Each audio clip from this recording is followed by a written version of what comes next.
Hello et bienvenue à tous dans ce 50e numéro du Rétro. Le format s'est refait une beauté et j'ai hâte d'entendre vos retours à ce propos. Cela accompagne l'évolution de la chaîne et tous les grands projets dans les tuyaux. Tout est rendu possible grâce à une seule personne, vous. Je remercie tous ceux qui ont soutenu la chaîne et qui me permettent de continuer cette grande aventure. Si vous appréciez les NBA Stories et que vous souhaitez apporter votre pierre à l'édifice, sachez que vous pouvez désormais offrir un tip directement depuis YouTube en cliquant sur le cœur sous cette vidéo. Même le plus minime des pourboires est grandement apprécié. Je dis merci également au partenaire le plus fidèle des NBA Stories, rookierepublic.fr. Si vous ne connaissez pas encore cette boutique, il est temps d'aller y faire un tour. Que vous soyez amateur de maillots NBA ou tout simplement à la recherche de pièces vintage en tout genre, vous trouverez votre bonheur parmi les centaines de références proposées par Rookie Republic. Les nouveautés sont nombreuses, alors n'hésitez pas à y dénicher le maillot de votre idole de jeunesse. Last but not least, Rookie Republic offre 10% de réduction à tous les abonnés des NBA Stories en utilisant le code promo LNS50. Quelle meilleure occasion de faire plaisir à vous-même ou à vos proches. Speculation has ended. Rumors confirmed. The greatest player of all time is back, and he's wearing a Wizards uniform. Peu après les terribles attaques du 11 septembre 2001, c'était cette fois-ci la planète du sport qui fut secouée par une annonce fracassante. Lui, Michael Jordan, alors unanimement considéré comme le plus grand joueur de tous les temps. Cette légende vivante venait de faire un pari aussi détonnant qu'étonnant. Revenir sur les parquets à 38 ans, 3 ans après sa retraite avec les Bulls. Après avoir été le leader d'une équipe mythique 6 fois championne, Michael Jordan voulait continuer à gagner des titres, mais cette fois-ci en costume. Après moult concertations avec différentes franchises, MJ prit finalement départ aux Washington Wizards. Bien plus qu'un simple investisseur, il était prévu que le numéro 23 prenne activement part dans la direction sportive de l'équipe. Cette équipe, parlons-en, et ça ne sera pas très long. De 1988 à 2001, Washington n'avait participé qu'une toute petite fois aux playoffs, une élimination express face à Michael Jordan. Lors de la première année de l'ancien Bull aux commandes des Wizards, l'équipe finit encore une fois dans les bas-fonds de sa conférence. MJ can't be pleased with his squad's performance. Être nul à souhait, ça n'a pas que du mauvais en NBA.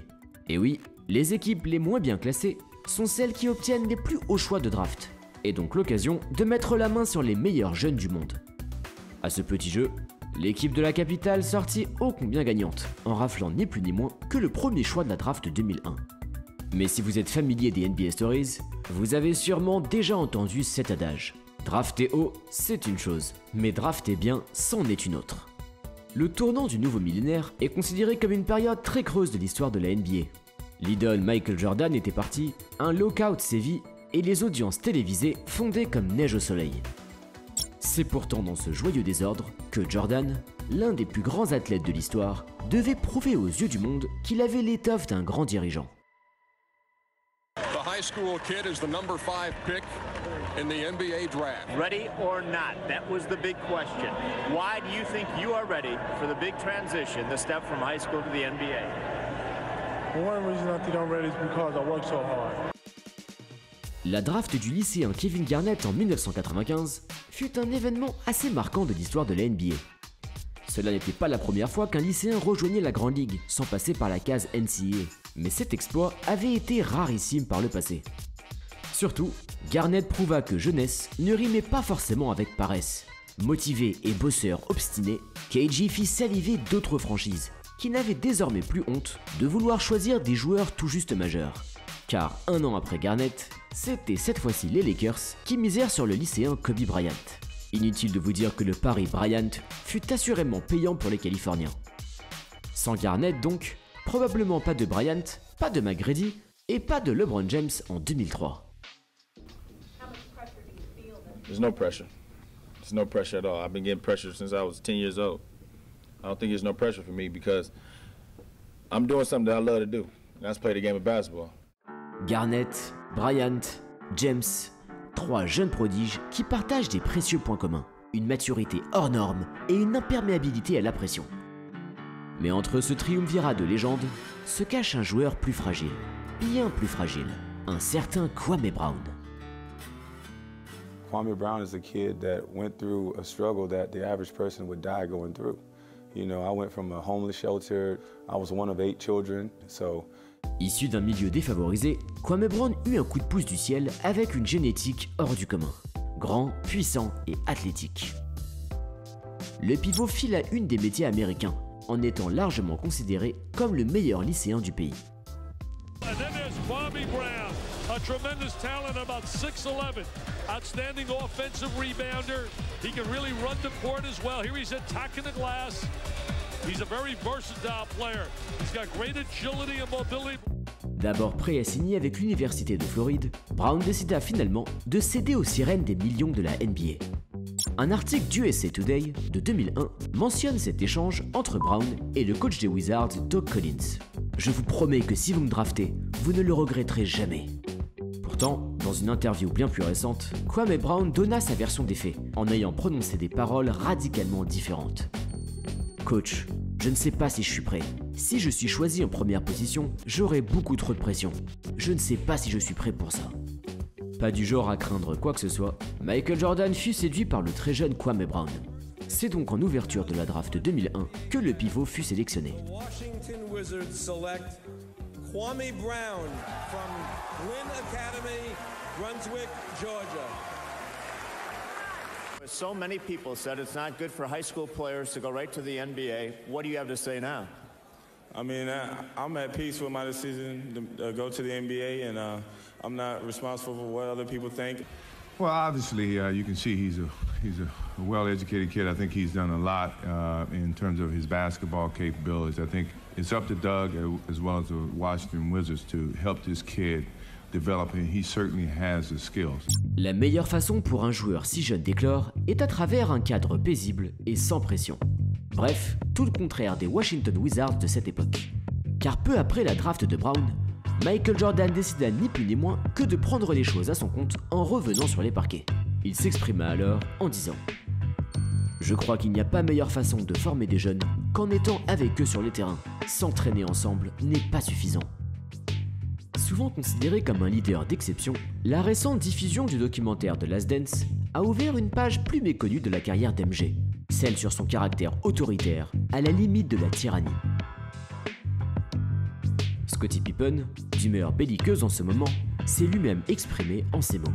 « On n'a pas été champion grâce au tempérament de Michael, on a été champion malgré cela. » You know, I knew that coming down, that we had young kids, and it's going to take these young kids to understand what it meant, or what it means to play in this league.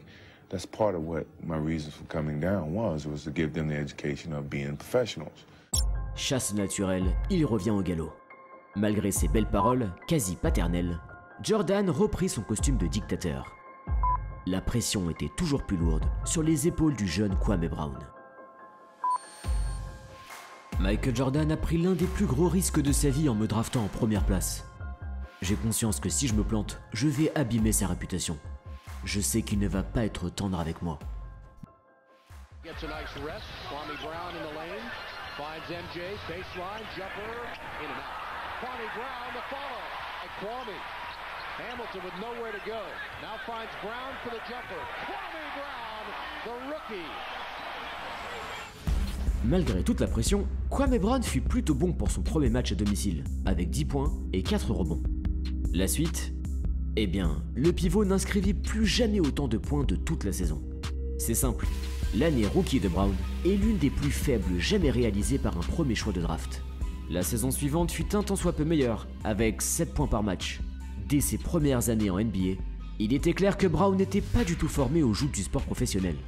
Immature, paresseux, en manque cruel de fondamentaux, il ne fallut pas longtemps pour comprendre la terrible erreur de Michael Jordan. Loin de faire preuve de compassion, ce dernier fut d'une brutalité constante avec son jeune protégé. Dès 2003, un article de Sports Illustrated nous mentionne « Kwame Brown est le souffre-douleur de Michael Jordan ». Une source nous a dit que le joueur a souvent fini en larmes devant ses coéquipiers. Cette sombre situation toucha son épilogue cette année-là. Incapable de redresser les résultats de l'équipe et en froid avec les dirigeants, Michael Jordan quitta une fois pour toutes le monde de la NBA. Quid de Kwame Brown ? Il partit finalement par la toute petite porte en direction des Lakers. Un an plus tôt, Brown avait laissé entrevoir des étincelles avec un match à 30 points et 19 rebonds. Cela ne fut qu'un feu de paille, car le pivot reprit sans plus attendre son chemin de croix. And he comes out to LA and I'm in the gym at 6 in the morning killing myself. And he understands that, we're not going to play around here. Kwame Brown is gone. The City of Angels, Hollywood, just should be celebrated. Throw a parade already, whether you win a championship or not. This man was a bona fide scrub. He can't play. No disrespect whatsoever, but I'm sorry to tell everybody the truth. The man cannot play the game of basketball. He has small hands. He can't catch the ball. He's got bad feet. He can't really move, even though he's mobile. Doesn't really know what he's doing. Doesn't have a post move that he puts to memory that he can do 2 times in a row. He has no game whatsoever. Plays no defense, doesn't have the heart, the passion, or anything that comes with it. Trimballé de franchise en franchise, Kwame Brown fut poursuivi par la médiocrité jusqu'à sa retraite en 2013. Comble du destin, il passa sans succès aux Charlotte Bobcats peu avant, une équipe propriété de Michael Jordan. Échec, échec, échec. Voilà maintenant plus de 20 ans que Kwame Brown a l'étiquette d'un bide collé à la peau. Peut-être l'un des pires de l'histoire de la draft NBA. Kwame Brown, arguably the biggest bust in NBA draft history. Wherever there is Kwame, there is an increase in suicides. That is a fact. Keep looking. Another drop. Keep going. Keep going. Another one. Did I miss anything? Keep going. Here's another one. This is just with the Charlotte Hornets. All right, keep going. Keep going. The man played for 7 different teams. De Sam Bowie à Darko Milicic, les flops se font souvent discrets une fois leur retraite actée. Fatigué des railleries à son égard, Kwame a pourtant récemment fait parler de lui en tentant de corriger sa légende noire. Pour lui, les Wizards de Jordan sont responsables de sa carrière ratée à cause d'une pression monstre sur ses épaules. Quoi qu'il en soit, cet échec a ensuite fait réfléchir par 2 fois les franchises avant de drafter des joueurs lycéens. C'est d'ailleurs pour éviter que des jeunes confondent vitesse et précipitation que la NBA augmenta en 2005 l'âge pour être drafté à 19 ans. On comprend l'attraction de l'argent pour des jeunes joueurs de talent, mais nous ne voulons pas que notre ligue les encourage à quitter l'école aussi rapidement. La pige de Michael Jordan aux Wizards et la draft de Kwame Brown est sans aucun doute la plus grande tâche sur sa magnifique carrière en NBA. Alors, est-ce la faute de Jordan ou est-ce la faute de Brown? Probablement un peu des deux. Absolument pas prêt pour rejoindre la NBA, Kwame Brown nous rappelle toutefois un précieux enseignement. Rien ne sert de courir, il faut partir à point.